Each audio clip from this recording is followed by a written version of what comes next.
Let me pull this up. If you have your Bibles and would like to look along, we're continuing in Matthew chapter 20. To me, a wonderful little passage. There's so much. Part of my problem is that I usually start either Sunday afternoon or Sunday morning looking at my Bible passage, and it sort of, I work on it throughout the week until finally I end up with this much material. And so usually come Sunday morning, I'm going, okay, let's leave that out. They don't need to hear that. And they do it. I'm not going to do that joke because Steve's going to laugh so hard. He's going to make me laugh. I wish you could have seen Steve last Sunday. I was thinking, it's one thing, I'm always hoping people will laugh. But then when people laugh because the joke doesn't fly, it's even better. So I appreciate your effort to cover that up. That was very cute. But these, of course, we're heading in the direction in Jesus' journey to Jerusalem, and he's always traveling. He's going from place to place. And in Matthew chapter 20, beginning in verse 29, Matthew 20, verse 29, as they were leaving Jericho, a large crowd followed him. There were two blind men sitting by the roadside. When they heard that Jesus was passing by, they shouted, "Lord, have mercy on us, Son of David." The crowd sternly ordered them to be quiet. They said, "Shut up," is what they said. Okay? Sometimes this fancy language is like, no, they're yelling at them to shut up. But they shouted even more loudly, "Have mercy on us, Lord, Son of David." Jesus stood still, called them, saying, "What do you want me to do for you?"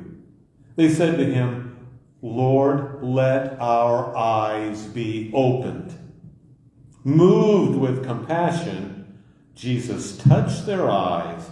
Immediately they regained their sight and followed him. I don't know if you've ever struggled with your eyesight.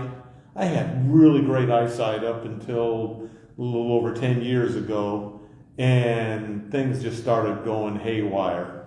Stuff starts coming loose. Young people, I wish they told me this when I was young, and warned me about this, because I got to my mid-50s, garbage starts coming loose inside your eyes. I think, am I going blind or what? And I started researching, and this is very common. It happens to people all the time. So if it hadn't happened to you, you're fortunate. When it does happen, and there's really nothing you can do about it.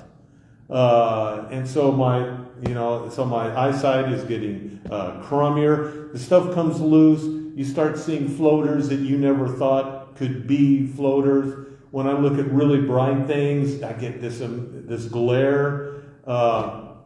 And so, again, about 12 years ago, really started to struggle with this. And if you ever watch me, you'll know that sometimes I wear glasses and sometimes I don't. Because I'm always struggling to figure out, and most of the problem is seeing things. I call it musical. If I go away, they can't see me. But if I have my music stand here, there's like some people call it computer distance. And so you got reading distance. I should have trifocals, but I have real crummy 20/20 vision. And apparently there is such a thing. So I kind of struggle with that. Got astigmatism going on, which so I'm always. I'm trying, let's try these glasses, let's try these. Part of the problem was, when all this happened about 12 years ago, I went and got some glasses, and I got these. You ever have a pair of glasses that are just perfect? They get it right. I mean, they get the prescription right, they get the distance between the pupils right, so you're not seeing double half the time. And I got these music glasses. They were the perfect size. They covered my music. I could look over them to see the conductor. Normally you don't look at the conductor. They just mess you up. But I got the glasses, and I was so excited because I could see the music so well. And I was enjoying playing music because I could actually see what I'm supposed to be doing.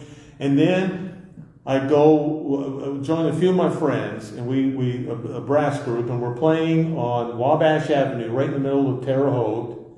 And we play a bunch of music for all the cars driving by. It didn't make any sense to me, but it did to whoever set it up. And we're playing for them. And we finish. I get my car and I drive home, putting all my stuff away, and I cannot find what? My glasses. My favorite all-time glasses, nowhere to be seen. I tear my car apart. Did it come out of my pocket there? Looked at my stuff, looked at I played tuba that day. I looked at my tuba case. I'm looking everywhere. I even drive back to where I parked on Wabash Avenue, and they're I think maybe they fell out. They're nowhere to be seen. I called my friends that were there. Did you see a glass case? No, we saw nothing. My favorite glasses gone. So I go to my backup pair, which were okay. A good okay. But a different size, a little bit different. They're okay, but I'm going to whine about it, right? And so for several years I continue wearing those. And then I go to I think it was a musical rehearsal at the college, and I get home, and what can I not find? I can't find these glasses. I look here, I'm going to tear my car apart. I go back, I go through the stage where we rehearse. I ask the director, have you seen a pair of glasses? They're in a case, da-da-da-da. They're gone. They literally have left this universe for a parallel universe. They're gone. They don't exist.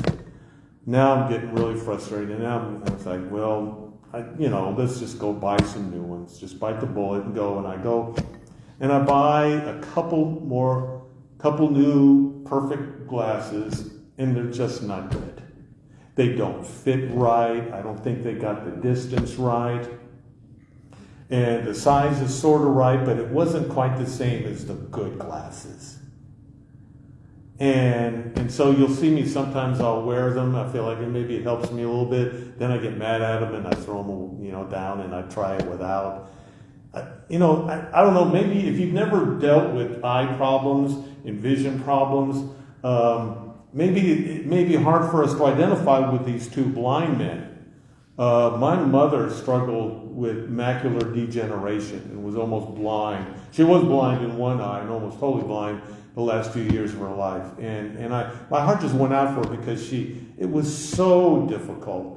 And she went through so much pain and frustration trying to get treatment and whatnot, and didn't really help her so much and what they put her through. And that was the first time I really began to understand what it was like for people that could not see. I've had a couple of friends in my life that were blind, and I was always curious before I ever met them, but they would always go, hey, it's good to see you.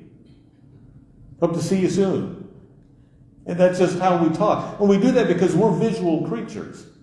Our vision is a primary sense. If your vision doesn't agree with what you hear or feel or other things, you will tend to go with what you see. I mean, that's how we perceive the world. I talked a lot about vision, the psychology of vision. This is going to mess you up for a little bit. And I tell you this, I used to do this when I taught. It feels like you see me where? This is easy. You see me up here, right? I see you over there, but that's not true. It's an illusion.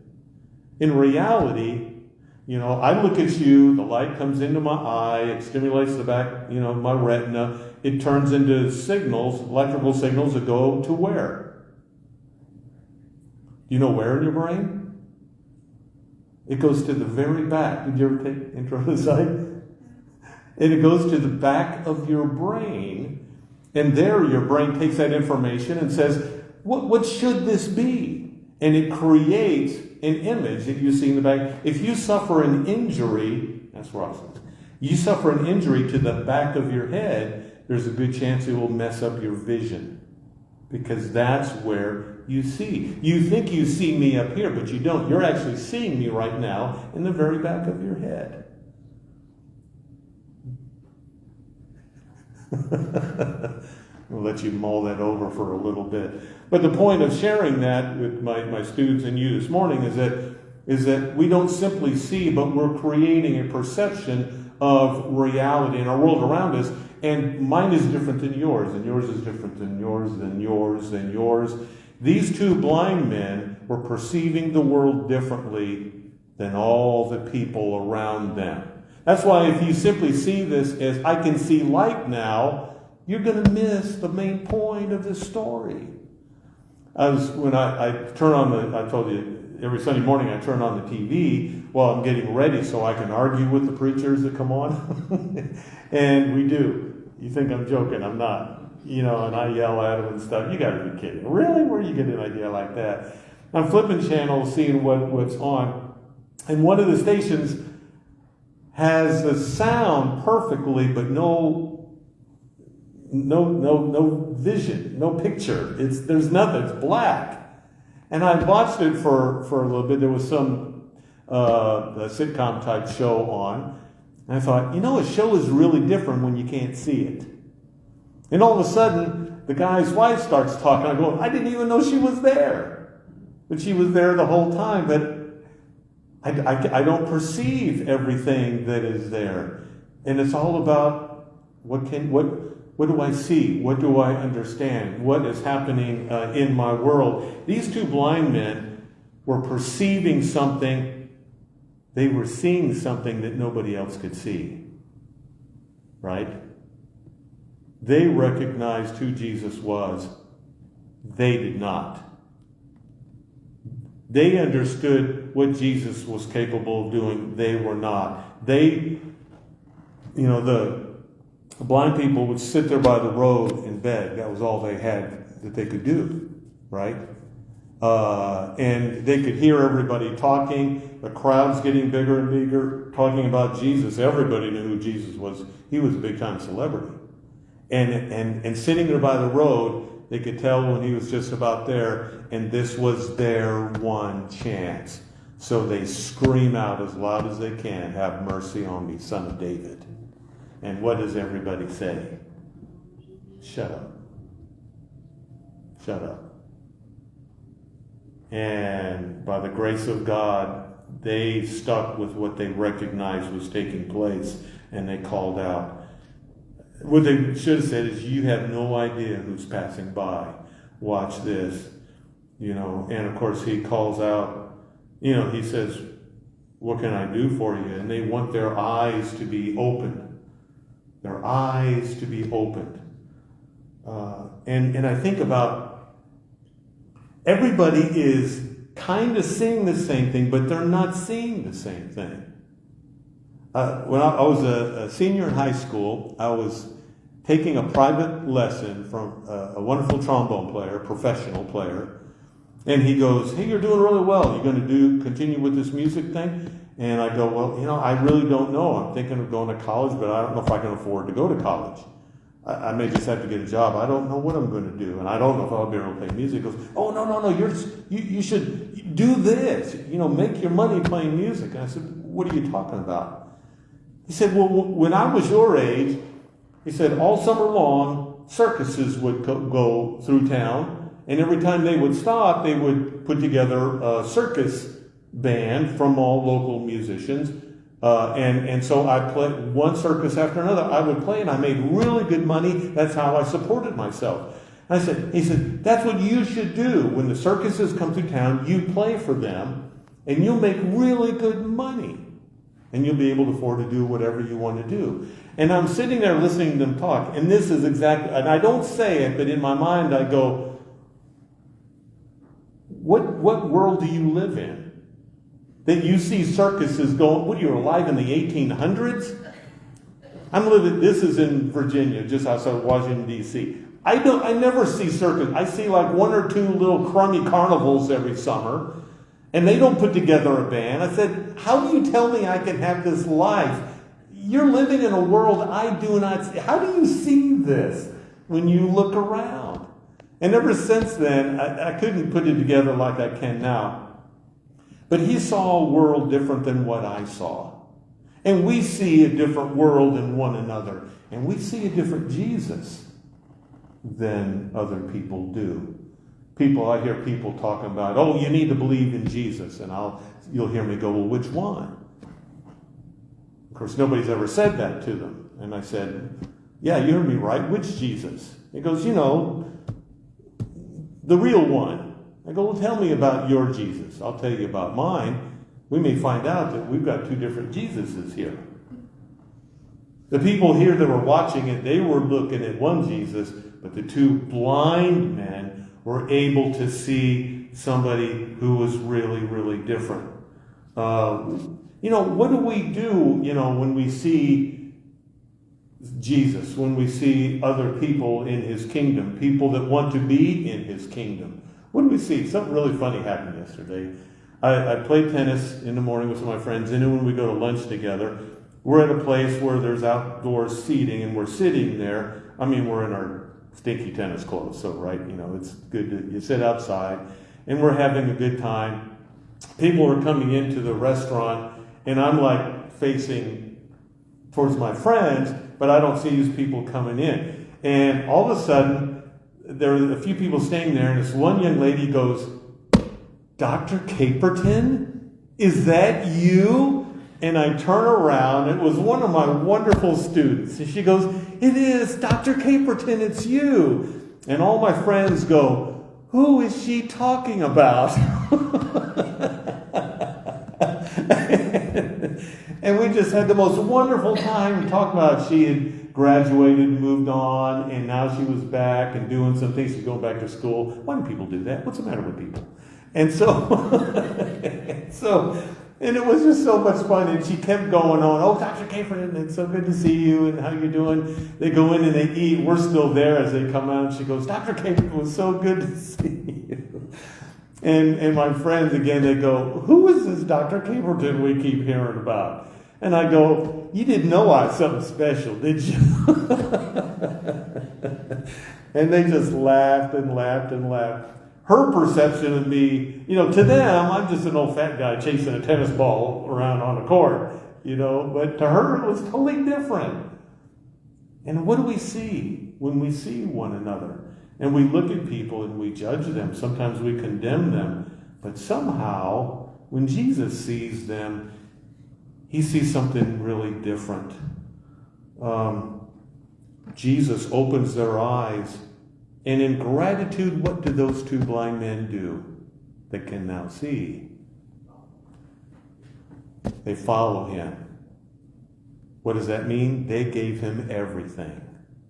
We belong to you now. Wherever you go, we will go. We are here for you and your kingdom, something those people were not prepared to do, the ones that could supposedly see him. But to have and again, I think you get this by now, if you simply look at physical healing, you've missed the point. There was spiritual healing taking place here. They were able to perceive spiritually what was going on in a way that nobody else could. And that's why they have this amazing gratitude. But to be spiritually healed, so that spiritually I see what God is trying to do. I see what God's trying to do when he creates these people that I used to write off. And I can see what they can become. And I can see what real life is like. And maybe sometimes we don't want to throw people away that before we would have, like they tried. They wanted to throw these two people away. On the campus of St. Mary Woods College, they got this big, wonderful conservatory of music building. It's huge. The Sicilian Auditorium, and they're doing this huge renovation. They've taken out all the seats. They're redoing all kinds of, a ton of money is going into this. And they're going through all of the rooms, and they're taking out all the furniture and stuff, and it's all being thrown away. They got one of these big, huge industrial dumpsters that's literally half the size of this, and it's all going in there. And I was there a couple days ago to see my musical friend, and and there's all this furniture by the back door, and I talked to the ladies, go, yeah, it's all being thrown. Good stuff. Chairs, desks, bookcases. And I took what I could fit into my car. She says, you're welcome to take it, because it's all going away. And I couldn't help but think, to you this is trash, but there's so many people that could see in this stuff that they would use for many years to come. What do we see when we look around us? What do we see when, we throw stuff away? To me that is just perfectly fine, but do we throw people away? Anyway, so I go up to see my friend after I load my car up. I had already picked up a real old wooden desk from him, and I needed to get the drawers from it, and it was going to be thrown out along with all the other stuff. And so I go up to his office, and he's taking stuff out of these drawers, and he says it's just junk. And I said, well, look, don't worry about that. I'll take this one, and I'll just dump it in the dumpster on my way to my car. And so when I get out there, I take it, I'm carrying it, and I look into all kinds of, office odds and ends and stuff, and I go, you know what, there might be something cool in here. So I decide I'll just take it home, and I'll just dump it out later. And so, I'm going, hey, look at this. And I go, he had an old conducting baton in there. I thought, I need a nice conducting baton, so when you leave the music, now Bob, when we leave this here, so you can conduct your music, and I thought, well, that's cool, I might get to use that sometime or not, or whatever. And I'm thinking, well, I'm going to think, what in the world is this? And I dig around, and what do I pull up?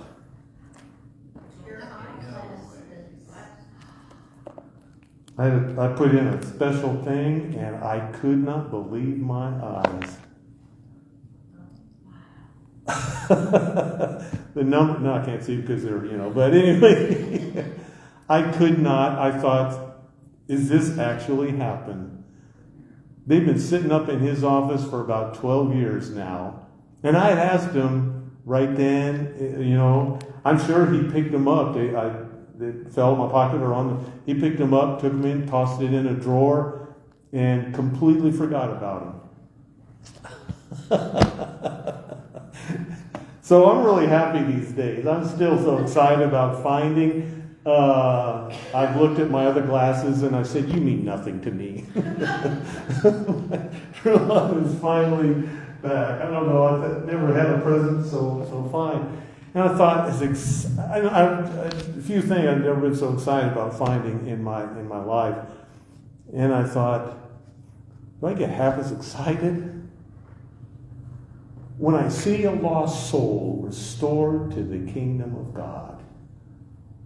Or am I like everybody else telling me, would you just be hush up because we're trying to be serious here. We've got a celebrity in our midst or whatever. But no, Jesus stops because he sees the one that wants to be truly healed. Heavenly Father, Heavenly Father, we really need your help because we don't know how blind we often are. And so we need your help. We need your miracle to take place in our lives. Help us to see one another the way Jesus does, the way that you do. May it happen in his name. Amen.